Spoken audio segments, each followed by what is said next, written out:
So, as those of you who have seen the walk around video, you will have noticed my reference to the GRX crank, both in the video of the mechanical GRX, where I said I'd probably change this, and of this Exploro Racemax, where I said I'm probably going to change this. And I had a change of plan, because I'm kind of fond of this GRX crankset. It is by far the lightest, and it's still got that funny little thin steel axle. However, I cannot deny, and as most proponents of these cranks will say, how simple it is to put on and off. And so yeah, I'm going to run with it for a while. And I was looking at getting power cranks, and I was going to get the Stages one. However, the test of whether you can have a Stages or not is if you have the clearance for a AAA battery. And as you can see, no matter where I put the camera to accommodate this as best I can, there is very little chance. Well, I mean, even if it does fit, it's not really, I mean, it's too close for comfort. But what I did see in the Facebook page when asking is that Stages only does one that goes on the non-drive side arm that I've just shown you, but 4i do one that goes on this arm. And given that I've just changed my daughters to GRX 600, and they'll probably be upgrading to GRX, wow, that's quite a scratch. GRX, see, this is one of the reasons why I kind of like metal cranks. I don't care about that. I mean, it's cosmetic, but I'm not wondering if it's damaged my crank. And I do go up and down a lot of stairs. But anyway, so back to the keep with it, Borman. So yeah, I mean, I have decided, because I had a gap in my cranks. Now, one thing I could have done is send this back. So we're going to get onto the website in a minute, but before, I have two ways of doing this. You either send the crank in, or you can buy the cranks. The crank's already done. They come with both sides to start with, which is not good for me because I'm not going to be able to use the other side. So the only way to get just one side is to send it in, long story short. So we're going to go through that in a second. But also I thought that it would be good to have GRX power cranks on both the same crank on both the Negroni, the high-end, and this high-end Racemax, and the low-end Negroni. So I'm going to do that, and I'm going to put the Rotor that is presently on the Negroni on the Shiv, because I'm going to do a few more series on which is faster, a proper triathlon TT bike or the Strada, which I hope you will like and I will definitely enjoy doing. So yeah, I'm going to go through the process of sending these GRX cranks in. So whilst there are retailers who have all the 4i options, typically they are the ready-made ones, like obviously you can get the from Shimano, you can get the 105, Ultegra and Dura-Ace, but the problem is they come with both sides, and as you know, I can only do one of the sides, and so you're kind of left going to their website, which takes a little while to navigate, but you get there eventually. But once you've sort of scrolled through all the options, I mean, there's like a precision and there's a podium, and then you have to go to see what's the difference, and you still can't work it out. There's all these cranks and there's different options, but eventually, so this, I'll just show you that. So shop now, precision or podium. But I eventually went with the only one that is available for the GRX. If you click the crank and you go down to, obviously I've got the wrong one again. Let's try and go back to the right one. No, this should, so this is ride ready, which is basically to take it away. I think you get the idea, really. I'm doing this video because it just wasn't easy, but I do think it is the best option for me. So eventually I went to the single-sided, which where you actually have to go to right side. And it is the right side precision, not the podium. Again, don't ask me why. And then you go down and select the Shimano and you add it to the cart and then you pay for it. And that's pretty much as easy as it is. You then get an email back pretty quickly, which sort of gives you these, gives you the customs documents,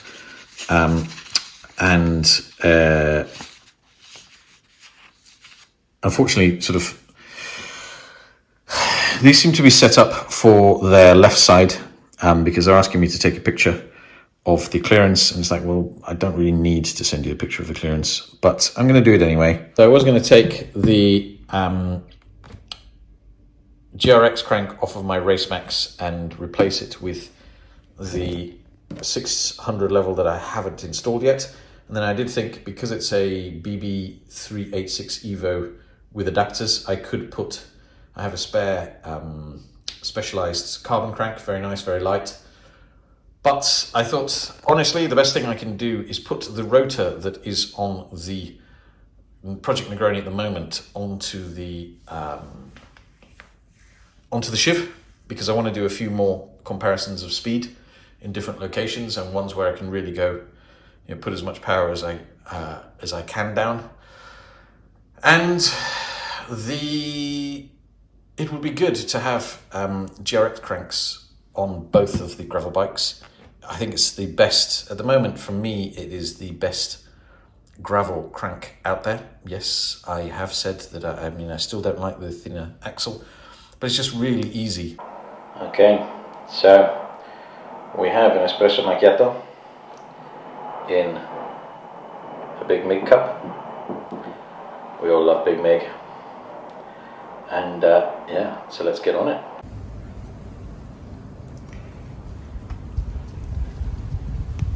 Okay, so we've got to get these cleaned. We've got to get this cap off. But other than that, this is a job that we can pretty much do with the included tool in my in the bottle holder. Some of you remember I just put these on by hand. Careful not to knock the coffee over.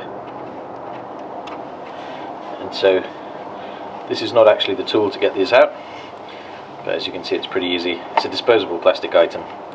You can buy nice anodized aluminium ones, but to be honest, plastic does a very good job. And that's why Shimano did it as much. So other than that, we are going to wipe this crank clean. As we are in COVID times, I'm going to be using, out of respect for the guys at 4i, a sanitizing one. Don't know if you can see that. There's already a bit of aluminium damage there. Now, I did think about sending the brand new ones to them, but then it probably makes sense to send ones that have been, I don't know if there's any difference between one that's actually been, for want of a better word, seasoned. Normally it's easier to actually do this first, but let's just get on with it. Undo one. Again, these do not need to be ridiculously well tightened. Make sure you don't catch the carbon when you're undoing this one. Basically, the amount of power you'd have to put through this to make the splines jump is astonishing. Decided I'm going to work through the planes because otherwise we'll be here all day. Don't lose the washer. 1.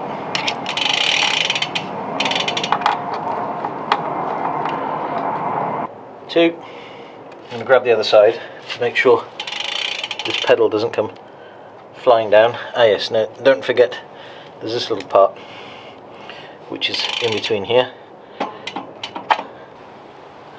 Actually, seeing as it is, I'm going to drop it off of this side. If I can. I'm not even going to bother taking the chain off.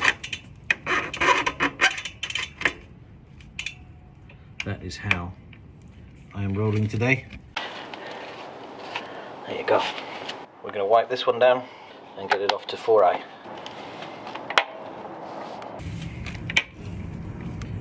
Don't bang your frame. waiting for some lovely sun to give you some sun flares, but it's not been happening. Let's just clean this up nicely.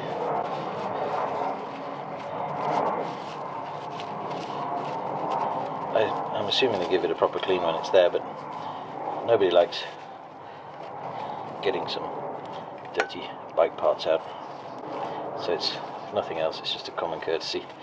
Right, safe for a bit more of a clean inside. I don't know whether to send both of these to them or not, seeing as only this one's getting it on, but let's see what happens. Okay, so I've just shot them an email asking about this clearance, because yeah, the documentation's still very much focused for either dual side or left arm, not right arm only. But yeah, I'll let you know the answer. So, because I don't over tension these, they should actually be quite easy to get out. But what's lovely about Shimano is that they do give you this this lovely tighten, untighten, so we know to untighten we're going this way.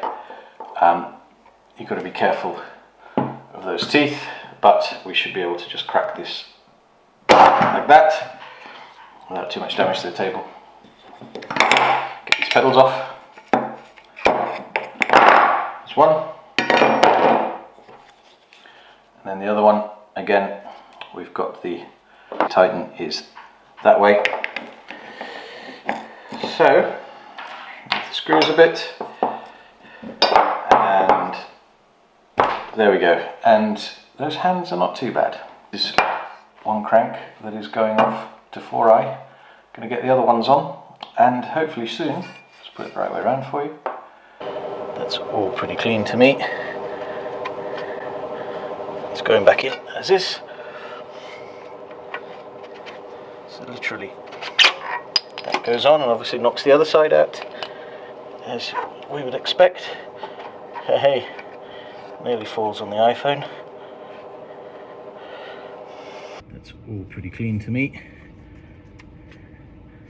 It's going back in as this. So literally, that goes on and obviously knocks the other side out, as we would expect. Hey, nearly falls on the iPhone. It's out of its package, short in opposite directions, completely opposite. Yes, they are. Right. Use my rusty trusty tool, which was left out a few days. Again, we're just talking that for play. It's probably a bit much.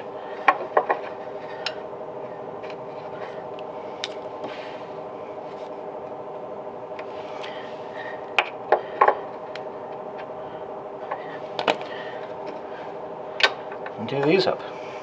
Again, careful not to catch the frame. It says these should be 12 to 14 Newton meters.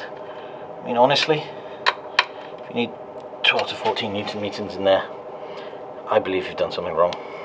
I've never had one come loose on me. If you have, you may have a different story. So, this is the left side. You can see this tool, perfect for tightening these up.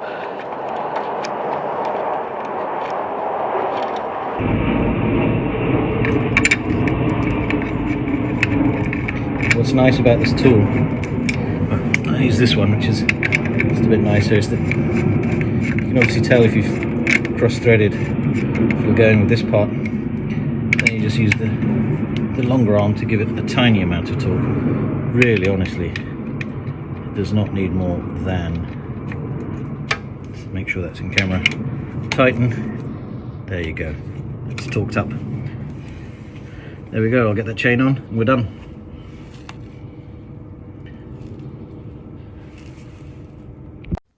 So there you go, that was a super quick turnaround. I mean, I must admit, when I ordered this, I mean, I've left it 2 weeks because I've got a lot of stuff going on. But when I ordered this, it said you'll get the instructions the next working day, and I got them, 5 minutes later. And so yeah, you only need to send the drive side chainring and no need for everything else.